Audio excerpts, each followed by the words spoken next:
अस्सलाम वालेकुम, क्या हाल चाल। उम्मीद करते हैं कि आप खैरियत से उम्र मर्दवा कि आप हमेशा खुश रहें, हंसते और मुस्कुराते रहें और इसी तरह हमें अपना प्यार दिखाते रहें। बिल्कुल जी, मेरा नाम मोहम्मद यूसुफ। मैं हूं तारिक महमूद। मैं उमैद इम्तियाज। आज हम इस वीडियो पे इलेक्शन देने जा रहे हैं। इस वीडियो का टाइटल है US on oil tanker destroyed. तो देखते हैं वीडियो और अपना बयान पर देंगे। कौन हम करते हैं 3 2 1 वीडियो स्टार्ट। नमस्कार, वेलकम टू करियर 247। मैं हूं प्रशांत धवन। नाउ दुनिया भर में आज के समय आपको ये हेडलाइन मिलेगी कि यूएस ओन्ड ऑयल टैंकर जिसका नाम है सी से विष्णु। जी हां, एक US owned oil tanker, American oil tanker है, नाम है इसका सी से विष्णु। इसे एक ईरानियन अटैक ने हिट किया है। एक भारतीय नेशनल की यहां पर मौत हुई है और इसको बताया जा रहा है एक सुसाइड बोट अटैक। जी हां, एक आत्मघाती बोट अटैक।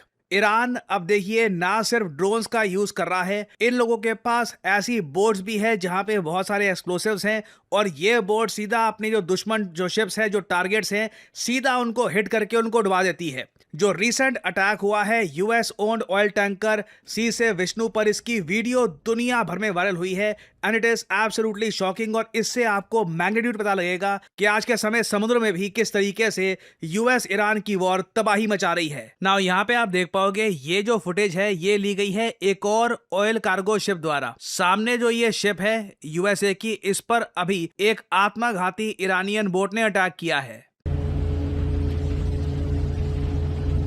आप सोच कर देखिए, इस शिप पर ह्यूमन बीइंग्स हैं जिनका कोई रिलेशन नहीं है इस वॉर से, और एक इंडियन नेशनल भी यहां पर मारा गया है।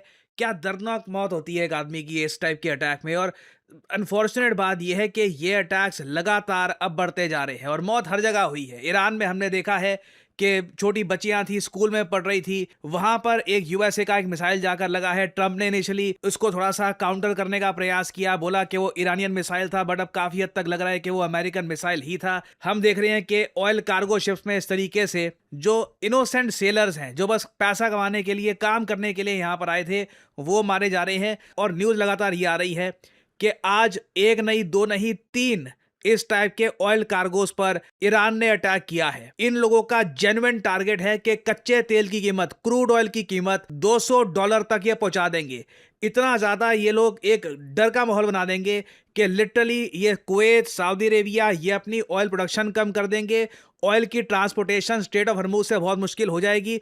ऑलरेडी मैं आपको बता दूं, as I am recording this video, तेल की कीमतें $100 पर बैरल क्रॉस कर चुकी हैं। और जो ये कच्चा तेल $100 पर बैरल के भी ऊपर चला गया है, इसके पीछे कई रीजन है। सबसे बड़ा तो मैं ये कहूंगा कि ये वॉर अब 13वां दिन एंटर कर चुकी है। डोनाल्ड ट्रंप के पास कोई एग्जिट स्ट्रैटेजी नहीं है। ट्रंप इस वक्त लग रहा है कि फंस चुके हैं। अपनी जनता को ये कह रहे हैं कि ये वॉर जीत चुके हैं। अब वॉर जीत गए तो मतलब ना ईरान ने आपको ये प्रॉमिस किया कि ये न्यूक्लियर बॉम्ब नहीं बनाएंगे, ना ये प्रॉमिस किया कि अपने मिसाइल प्रोग्राम को खत्म कर देंगे। आपने ठीक है जो इनकी लीडरशिप है उसको मार दिया, बट उसके अलावा ईरान की गवर्नमेंट अपनी जगह बनी हुई है। नए सुप्रीम लीडर ईरान में इस वक्त काम कर रहे हैं। कोई ईरान में जो तख्ता पलट की बातें की जा रही थी कि ईरान में तख्ता पलट हो जाएगा, अभी तक ऐसा कुछ भी नहीं हुआ है। और अब चिंता की बात यह है कि ईरान पूरे पर्शियन गल्फ में इस वक्त ऑयल टैंकर्स को टारगेट कर रहा है। जो लेटेस्ट अटैक हुआ है ना यहाँ पर, जिस शिप की हम बात कर रहे हैं, ये इंटरेस्टिंगली इराक के पास हुआ है। इराक के पास ये कार्गो शिप थी। इससे पहले हमने देखा था कि स्ट्रेट ऑफ हॉर्मुज जो ये इलाका है, प्राइमरली यहीं पर ईरान अटैक कर रहा था ऑयल कार्गोस पर अब हम देख रहे हैं कि पूरा पर्शियन गल्फ इस वक्त अनसेफ हो चुका है। भारत के पर्सपेक्टिव से अगर हम बात करें तो भारत ने बिल्कुल ईरान से बात करी थी और ईरान के विदेश मंत्री ने भारत के विदेश मंत्री को यह कहा था कि स्ट्रेट ऑफ हॉर्मुज से हम जो भारतीय शिप्स हैं इनकी एंट्री अलाउ करेंगे, बट यूएस, यूरोप और इजराइल, इन कंट्रीज को जहां से भी फायदा पहुंच रहा है, कोई भी शिप हो जो इन कंट्रीज को फायदा पहुंचा रही है, उसको बिल्कुल हम अटैक करेंगे। और यहां पे आप लोग देख पाएंगे article, external affairs minister doctor S Jaishankar speaks with Iran foreign minister Araghchi. ना ये जो विदेश मंत्री हैं इनके, ये वही हैं जिन्होंने यूएसए को धमकी दी थी कि अच्छा अगर अपने सोल्जर्स उतारने हैं ईरान में, आ जाओ, we are waiting for you. इन्होंने भारत के विदेश मंत्री को यह भी कहा कि सभी सरकारों को यूएस और इजराइल के अग्रेशन की निंदा करनी होगी। यहां पे आप देख पाओगे ये ईरान के विदेश मंत्री का डायरेक्ट मैसेज था टू डॉक्टर एस जयशंकर। हालांकि भारत ने अभी तक ऐसा कुछ किया नहीं है। हमने अभी तक निंदा इस बात की है कि ईरान जो अटैक्स कर रहा है सऊदी अरेबिया पर, यूएई पर, ओमान पर, बाकी मिडिल ईस्टर्न कंट्रीज पर, यह बिल्कुल गलत है। और एक बार को आप कह लीजिए चलो ठीक है, ईरान अब भारत की शिप्स को अटैक नहीं करेगा, ये और कंट्रीज की शिप्स को अटैक करेंगे जो यूएस जा रही हैं या फिर यूरोप से होकर आ रही हैं। प्रॉब्लम देखिए यहाँ पर यह है कि ईरान की जो जिद है कि ये तेल की कीमतों को $200 तक पहुंचा देंगे। और मैं यहाँ पर एक बात बता दूं आपको, मैंने ये कॉन्फ्लिक्ट शुरू होने से पहले भी आपको बता दिया था, इससे दुनिया भर की स्टॉक मार्केट पर एक बहुत ही नेगेटिव इंपैक्ट पहुंचेगा। और अगर तेल सच में $200 पर बैरल तक ये पहुंचा देते हैं, it will cause a huge sell off across global stock markets. दुनिया भर में इससे इतना एक बड़ा झटका पहुंचेगा, परहैप्स जो एक इकोनॉमिक संकट ला सकता है। आज के समय आप अगर देखो तो जो G7 देश हैं, ये एक एक करके जो अपना स्ट्रेटेजिक ऑयल रिजर्व है, जो इन्होंने ऑयल रखा हुआ था, कभी कोई वॉर आ जाए या फिर कोई आपदा आ जाए तब रिलीज करेंगे, वो रिलीज कर रहे हैं। और भी प्रयास किए जा रहे हैं, मगर ईरान के जो रेवोल्यूशनरी गार्ड के लोग हैं वो ये कह रहे हैं कि आर्टिफिशियल तरीके से तुम तेल की कीमतें कम नहीं कर पाओगे। अभी तेल पहुंचा है $100 पर बैरल, अभी इसको ये $200 पर बैरल तक पहुंचा कर मानेंगे।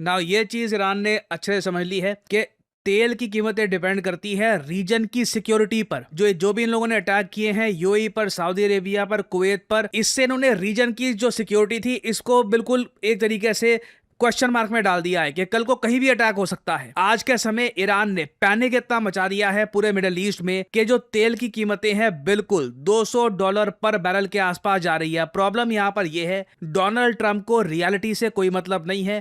ट्रंप के लिए सबसे इंपॉर्टेंट यह है कि मेरे अमेरिकन वोटर क्या सोच रहे हैं, और अमेरिकन वोटर्स को यह चूरन ये बेच रहे हैं कि यूएस ईरान के अगेंस्ट वॉर जीत चुका है।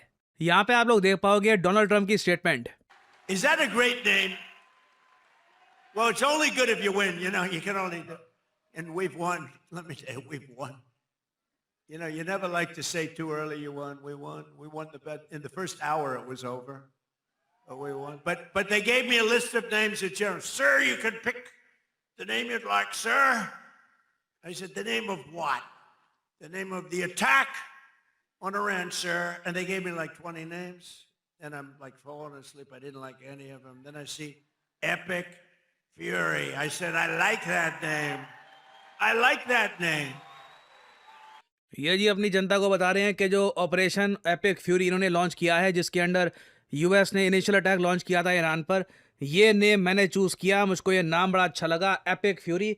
देखिए सुनने में अच्छा लगता है, आई मीन मीम्स के लिए अच्छा है, कूल लगता है, but when we talk about geopolitics, जब हम बात करते हैं इसके इम्पैक्ट की कि अब यूएस किस बहुत बड़ी प्रॉब्लम में फंस चुका है, जिससे निकलने के लिए या तो इनको अपने सोल्जर्स ग्राउंड पे उतारने होंगे, बिलियंस ऑफ डॉलर्स और खर्चने होंगे, ईरान की जो शर्तें हैं वो भी क्या पता माननी पड़े, क्योंकि ईरान ने भी अपनी तरफ से अब 3 शर्तें रख दी हैं यूएसए के सामने। यहाँ पे आप लोग देख पाएंगे ये ट्वीट है ईरान के प्रेसिडेंट द्वारा। रिसेंटली इनकी बातचीत हुई थी रशिया और पाकिस्तान की लीडरशिप से। पाकिस्तान यहाँ पे इन्वॉल्व इसलिए है क्योंकि इनका एक सिक्योरिटी पैक्ट है सऊदी अरेबिया के साथ। पाकिस्तान की मिलिट्री ने वार्न भी किया है कि ये ईरान के अगेंस्ट एक्शन ले सकते हैं अगर सऊदी अरेबिया की सिक्योरिटी की बात आती है। और Russia obviously military aid provide कर रहा है ईरान को।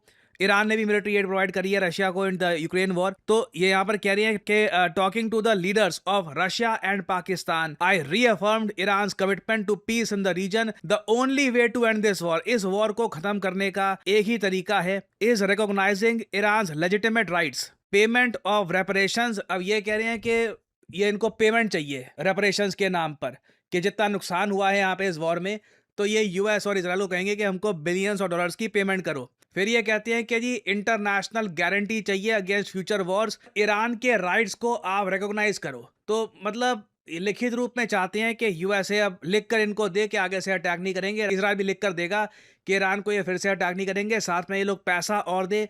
मुझे नहीं लगता कि डोनाल्ड ट्रंप या इवन इजराइल इन शर्तों को मानने वाले हैं। तो इसलिए बताया जा रहा है कि ये वॉर लग रहा है कि बहुत ज्यादा अभी लंबी चलेगी और आने वाले कुछ दिन यूएसए के लिए बहुत ही ज्यादा क्रिटिकल होंगे। इनको लेना होगा डिसीजन कि सोल्जर्स ग्राउंड पर उतारे या ना उतारे। तो इससे रिलेटेड बहुत सी डेवलपमेंट्स होंगी, कुछ अपडेट्स आती हैं, मैं आपके लिए अपडेटेड वीडियोस लाता रहूंगा।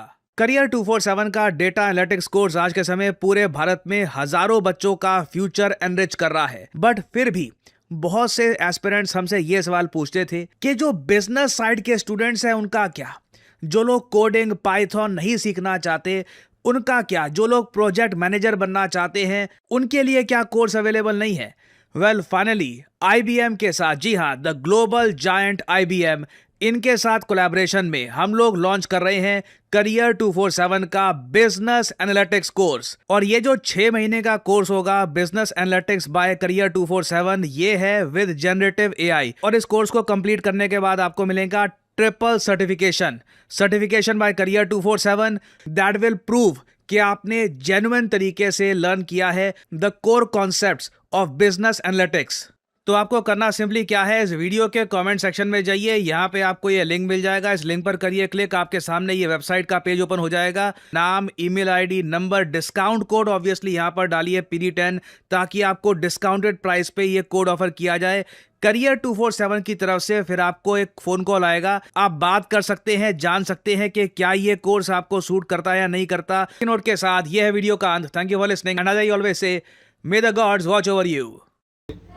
इंटरेस्टिंग थी वीडियो, लेकिन मगर ये बात पता क्या है कि जब इस तरह की जंग छिड़ती है ना, तो भाई वो एक पंजाबी में कहावत है कि सुक्के दे नाल सिन्नी भी बढ़ती है।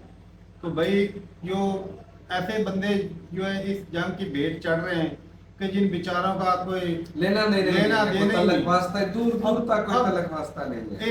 एक सर बता रहे हैं कि एक इंडियन की डेथ हुई है, एक वीडियो देख रहा था उसमें दो की बता रहे हैं और एक जख्मी है। तो इस तरह के बताया जा रहा था कि तारिक भाई, लेकिन तारिक भाई जब इनका बेड़ा विशाखापट्टनम इंडिया से निकला ईरान का, जब वो इंटरनेशनल हदूद में पहल तो अमेरिका ने की ना, यहाँ तो 2-4 मरे हैं, वहाँ पे 87 मरे थे।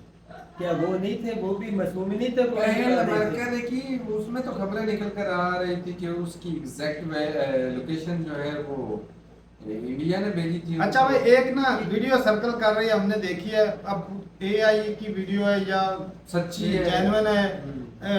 भारत के आर्मी चीफ जो है वो बयान दे रहे थे कि भाई हमारा इजराइल के साथ जो है ना इस तरह कोई डिफेंस है, कोई एग्रीमेंट है कि जिसमें जो है शेयरिंग का वही ना कि इंफॉर्मेशन शेयरिंग का जो है ना एग्रीमेंट है उनके साथ। तो जब शिप इंटरनेशनल वाटर में गई थी तो उसकी इंफॉर्मेशन भी हिंदुस्तान ने इजराइल को दी। अगर सपोज हिंदुस्तान ने उस शिप की दी होगी अमेरिका को, तो फिर इन्होंने उनके कमर में छुरा घोंपने वाली बात ही हुई और क्या ईरान की कमर में। वो बात तो मैं ये कर रहा अगर हूं। उस इस वीडियो के हिसाब से अगर इंफॉर्मेशन हिंदुस्तान ने दी है तो वो फिर भाई जाती है, जुल्म है जुल्म।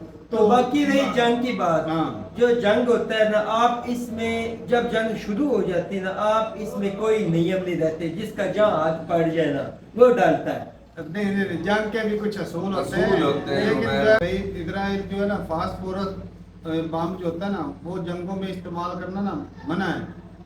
और वो इतना खतरनाक होता है मेरे भाई, वो ना बंदा सांस ले ना अंदर चला जाए तो अंदर आग लग जाती है, इस तरह वो खतरनाक होता है। तो ऑक्सीजन के लेकिन मतलब ये आपका कहने का कि कोई इंटरनेशनल लिमिट्स है कि एक हद तक है। साथ में ईरान अस्पताल पे, स्कूल कॉलेज पे अटैक नहीं कर सकते। लेकिन बात अमेरिका ने क्या किया जी, स्कूल पे अटैक किया बच्चियों। मैं जंग की लिमिट के लिए इसलिए बात कर रहा था कि जो अमेरिका ने रिसेंट किया वहाँ पे तो लिमिट नहीं ना नजर है, वहाँ पे तो इंसानियत नहीं, जंग होती है, बंदे मरते हैं, 180 बच्चियां जो मरी हैं, तो वहाँ पे फिर क्या लिमिट नजर तो है? ईरान ने पहले ऐलान भी किया है कि हम यहाँ से पैसा अपनी हदूद से तेल को या किसी भी शिप को, तजारती शिप को नहीं तो गुजरने रुक जाए ना पंगे लें। तो उन्होंने ऐलान नहीं किया, पहले उन्होंने वार्न किया पूरी दुनिया को, उन्होंने कहा सिंपल सी बात है, देंगे। अमेरिकन इस हद तक कह रहे हैं कि ईरान का अपना ट्रम्प को वो क्वेश्चन कर रहे हैं कि आपका तो मामला ही नहीं था ईरान के साथ जंग लड़ने का, आप पता नहीं ब्लैकमेल हुए या आपको क्या मसला जिसकी वजह से आपने इस वो तरह से अपने स्टेप ले अपने लिए? लोगों को कह रहा था कि हम जंग जीत चुके हैं। किस लिहाज से भाई, कैसे आप जीत चुके हैं? जो आप करना चाहते थे वो हो चुका टॉप है। लीडर को मार दिया, रजीम चेंज करना चाहते तो वो तो हो नहीं पाई। और भाई मुझे तो हिंदुस्तान में भी गैस के जो दाम है वो बढ़ चुके हैं। और अब मुझे वो डायलॉग मोदी साहब का याद आता है, आई स्टैंड विद इजराइल। वो एक दिन स्टैंड हुए और दूसरी दिन जंग लगे। तो आज इजराइली की वजह से भाई साहब आपको ये भुगतान भुगतना पूरी दुनिया को, बल्कि इसराइल अमेरिका की वजह से। तो भाई खड़े रहे आप, आई स्टैंड विद इजराइल, ठीक है, सही है भाई। तो बाकी भी बात करें जंग के असूलों की, जंग के असूल बड़े होते हैं कि भाई आप अस्पतालों पे, सिविलियन के ऊपर जो है, औरतों पे, स्कूल बच्चों कॉलेज पे, एनर्जी के ऊपर आप अटैक नहीं कर सकते। लेकिन जो है भाई यहाँ सारी जो पर तो चीजें, सारे रूल जो है सारे वो रूल break तोड़ता है, किए गए। अमेरिका तोड़ता है और इजराइल तोड़ता है। और बेशक। बाकी जो जंग के जो अभी जो चीजें हैं ना वो चेंज हो चुकी हैं। ईरान बहुत स्मार्टली जो है वो गेम खेल रहा है भाई है। अपनी। और उसने ये जो छोटी छोटी बोट है ना, ये हजारों की तादाद में बनाई हुई है, ऐसी बात है। बहुत ज्यादा तादाद है। और भाई साहब ये भी जिस तरह वो ड्रोन नहीं कि वो एक ही दफा इस्तेमाल होना और फट जाना फट जाना है। तो ये बोटें भी इसी तरह ही हैं कि ये जानी है और ये फट जानी है। और ये देख लो भाई साहब कितना खतरनाक है भाई ये सीन। ईरान भाई साहब पूरी टक्कर दे रहा है।